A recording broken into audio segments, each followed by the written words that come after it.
Let's mic आज का अखबार। नमस्कार, लेट्स माइक में आपका स्वागत है। आज का अखबार के साथ मैं राखी जैन। यहाँ हम देश दुनिया के सबसे बड़े और विश्वसनीय अखबारों से चुनते हैं वो रिपोर्ट्स जो सिर्फ खबर नहीं, आपकी समझ और सोच को गहराई देती हैं। द न्यूयॉर्क टाइम्स में प्रकाशित लेख, Trump is obsessed with oil but Chinese batteries will soon run the world, इसने आज की वैश्विक ताकत की लड़ाई को एक बिल्कुल नए कोण से देखने को कहा गया है। लेख की शुरुआत डोनाल्ड ट्रंप की उस सोच से होती है जिसमें तेल ही आने वाले भविष्य की सबसे बड़ी ताकत है। ट्रंप खुले तौर पर कहते रहे हैं कि अमेरिका ने वेनेजुएला जैसे देशों में दखल तेल लेने के लिए किया। उनका दाव है कि दुनिया दशकों तक गाड़ियों, जहाज और विमान चलाने के लिए अमेरिकी तेल पर निर्भर रहेंगी। लेकिन लेख कहता है असली कहानी कहीं और लिखी जा रही है। चीन चुपचाप उस दुनिया की तैयारी कर रहा है जहां तेल नहीं, बिजली और बैटरियां राज करेंगी। शी जिनपिंग का चीन विदेशी तेल हथियाने की बात नहीं करता, बल्कि तेल की जरूरत ही खत्म करने की रणनीति पर काम कर रहा है। चीन पेट्रोल डीजल की जगह बिजली को आगे बढ़ा रहा है, और सिर्फ अपने लिए नहीं, पूरी दुनिया के लिए। लेख बताता है कि चीन में इलेक्ट्रिक गाड़ियों को लोग तेजी से अपना रहे हैं। 2025 में चीन में बिकने वाली आधे से ज्यादा नई कारें इलेक्ट्रिक या हाइब्रिड थीं। BYD जैसी कंपनियां टेस्ला को पीछे छोड़ रही हैं, और चीनी कारें यूरोप के मशहूर रेस ट्रैकों पर रिकॉर्ड बना रही हैं। इसका नतीजा ये है कि चीन का तेल उपभोग जल्द अपने चरम पर पहुंचकर घटने लगेगा। ये बदलाव सिर्फ गाड़ियों तक सीमित नहीं है। लेख समझाता है कि चीन ने बिजली उत्पादन में अमेरिका और यूरोप दोनों को पीछे छोड़ दिया है। कोयला, परमाणु, जल विद्युत, सौर और पवन ऊर्जा, हर मोर्चे पर चीन तेजी से आगे बढ़ रहा है। बैटरियां, रेयर अर्थ मैग्नेट, चिप्स और पावर इलेक्ट्रॉनिक्स, यानी इलेक्ट्रॉनिक युग की रीढ़, सब में चीन का दबदबा बन चुका है। इसके उलट अमेरिका की तस्वीर लेख में चिंताजनक है। ट्रंप प्रशासन जीवाश्म ईंधन से चिपका हुआ है, पवन और सौर ऊर्जा को रोक रहा है, बैटरी फैक्ट्रियों पर छापे पड़ रहे हैं, और टैरिफ के कारण मैन्युफैक्चरिंग को नुकसान हो रहा है। नतीजा ये है कि अमेरिका इलेक्ट्रिक भविष्य की दौड़ में पिछड़ता जा रहा है। लेख का निष्कर्ष सीधा है, दुनिया धीरे धीरे तेल से मुंह मोड़ रही है और बैटरी आधारित भविष्य की ओर बढ़ रही है। अगर अमेरिका अभी नहीं संभला तो उसके पास पुराने उत्पाद रह जाएंगे, जबकि चीन नई तकनीक के जरिए वैश्विक बाजारों पर कब्जा जमा लेगा। संदेश साफ है, 21वीं सदी की ताकत तेल नहीं, बिजली और बैटरी से तय होगी, और इस खेल में चीन आगे निकल चुका है। लेट्स माइक आज का अखबार।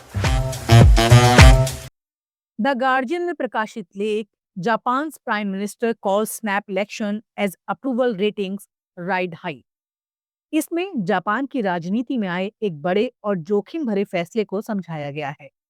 लेख की शुरुआत इसी खबर से होती है कि जापान की प्रधानमंत्री सनाए ताकाइची ने अचानक आम चुनाव कराने का ऐलान कर दिया है। ताकाइची, जो 3 महीने पहले ही जापान की पहली महिला प्रधानमंत्री बनी हैं, अपनी ऊंची लोकप्रियता का फायदा उठाकर जनता से सीधा जनादेश चाहती हैं। लेख बताता है ताकाइची 23 जनवरी को संसद के निचले सदन को भंग करेंगी और 8 फरवरी को चुनाव होगा। लेकिन अगला चुनाव 2028 में होना था। खुद ताकाइची के शब्दों में ये फैसला बहुत कठिन है, लेकिन वो चाहती हैं कि जनता तय करे कि क्या वो देश चलाने के लिए उपयुक्त हैं। यानी ये चुनाव उनके लिए सत्ता की परीक्षा भी है और दाव भी। लेख के मुताबिक ताकाइची को हाल के महीनों में खासा समर्थन मिला है, खासकर चीन और ताइवान के मुद्दे पर सख्त रुख अपनाने के कारण।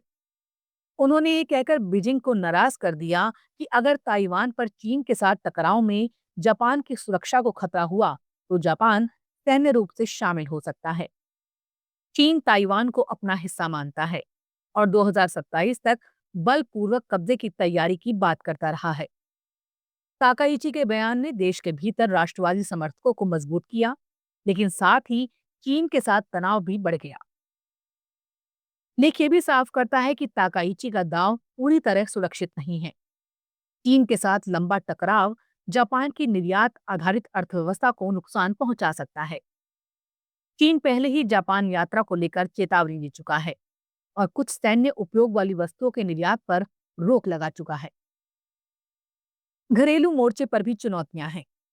सत्तारूढ़ लिबरल डेमोक्रेटिक पार्टी फंडिंग घोटालों और बढ़ती महंगाई को लेकर जनता के निशाने पर है। एक सर्वे में 45% लोगों ने महंगाई को सबसे बड़ा मुद्दा बताया। सरकार अब खाने पीने की चीजों पर टैक्स घटाने और राजनीतिक चंदा प्रणाली पर सख्ती जैसे कदमों पर विचार कर रही है। लेख का निष्कर्ष ये है कि ताकाइची अपनी लोकप्रियता और राष्ट्रवादी छवि के सहारे सत्ता को मजबूत करना चाहती हैं, लेकिन ये जल्दबाजी वाला चुनाव उन्हें स्थिर सरकार भी दे सकता है और बड़ी राजनीतिक चुनौती भी। ये फैसला तय करेगा कि जापान आगे मजबूत नेतृत्व की ओर बढ़ेगा या फिर अस्थिर गठबंधनों के दौर में फंस जाएगा। अल जजीरा में प्रकाशित लेख हु आर द कुर्ड्स में कुर्दों के सवाल को सिर्फ एक जातीय पहचान के रूप में नहीं, बल्कि पश्चिम एशिया की राजनीति, युद्ध और सत्ता संतुलन से जुड़े एक लंबे और अधूरे इतिहास के रूप में सामने रखता है। लेख की पृष्ठभूमि सीरिया में हालिया घटनाक्रम है, जहां 14 साल की गृह युद्ध की तबाही के बाद सरकार और कुर्द नेतृत्व वाले सीरियन डेमोक्रेटिक फोर्सेस के बीच समझौता हुआ है। इस समझौते के तहत कुर्दों के नियंत्रण वाले इलाके अब सीरियाई सरकार के अधीन जाएंगे और एसडीएफ को सेना व आंतरिक सुरक्षा ढांचे में शामिल किया जाएगा। लेख बताता है कि कुर्द दुनिया का सबसे बड़ा ऐसा जातीय समूह है जिसका अपना कोई देश नहीं है। करीब 3 से 4 करोड़ कुर्द तुर्की, सीरिया, इराक, ईरान और आसपास के इलाकों में फैले हुए हैं। इन्हीं क्षेत्रों को मिलाकर कुर्दिस्तान कहा जाता है। लेकिन ये सिर्फ एक सांस्कृतिक भौगोलिक कल्पना है, कोई मान्यता प्राप्त राष्ट्र नहीं। कुर्दों की साझा भाषा, संस्कृति और इतिहास है, लेकिन उन्हें अलग अलग देशों की सीमाओं में बांट दिया गया। अल जजीरा समझाता है कि कुर्दों के बेदेश होने की जड़ें प्रथम विश्व युद्ध के बाद के समझौतों में हैं। 1920 की सेवर्स संधि में कुर्दिस्तान का वादा किया गया था, लेकिन 1923 की लौजौन संधि में ये वादा खत्म कर दिया गया। इसके बाद से कुर्द कई बार अपना राज्य बनाने की कोशिश करते रहे, लेकिन हर जगह उन्हें सत्ता, सेना और अंतर्राष्ट्रीय राजनीति से हार मिली। लेख 4 देशों में कुर्दों की अलग अलग स्थितियों को सरल ढंग से रखता है। सीरिया में उन्हें दशकों तक नागरिकता से वंचित रखा गया। फिर आईएसआईएस के खिलाफ लड़ाई में वही कुर्द सबसे मजबूत ताकत बने। तुर्की में कुर्द पहचान को लंबे समय तक दबाया गया और पीकेके के संघर्ष ने हिंसा को जन्म दिया। ईरान में कुर्द सांस्कृतिक और राजनीतिक अधिकारों के लिए टकराते रहे, जबकि इराक में उन्हें सबसे ज्यादा स्वायत्तता मिली, लेकिन आजादी का सपना वहां भी टूट गया। लेख का मूल भाव यह है कि कुर्दों की कहानी सिर्फ संघर्ष की नहीं, बल्कि अधूरे वादों, बदली हुई सीमाओं और बार बार कुचली गई उम्मीदों की कहानी है। सीरिया में कुर्द भाषा को राष्ट्रीय मान्यता मिलना एक ऐतिहासिक कदम जरूर है, लेकिन अल जजीरा साफ करता है कि असली सवाल अभी भी वही है, क्या कुर्दों को कभी स्थायी अधिकार और सुरक्षा मिल पाएगी या वो हमेशा क्षेत्रीय राजनीति की मोहर बने रहेंगे। आज का अखबार में फिलहाल इतना ही। देखते रहिए, सुनते रहिए लेट्स माइक। नमस्कार। आप सुन रहे थे let's make more than radio. Follow कीजिए हमें हमारे सोशल मीडिया प्लेटफॉर्म्स पर। It's time for news. It's time for more than radio. Presenting the first radio news app, Let's Mic. Let's Mic, a news-based app on your phone where you get to watch and listen news, talk shows, interviews, radio show podcasts.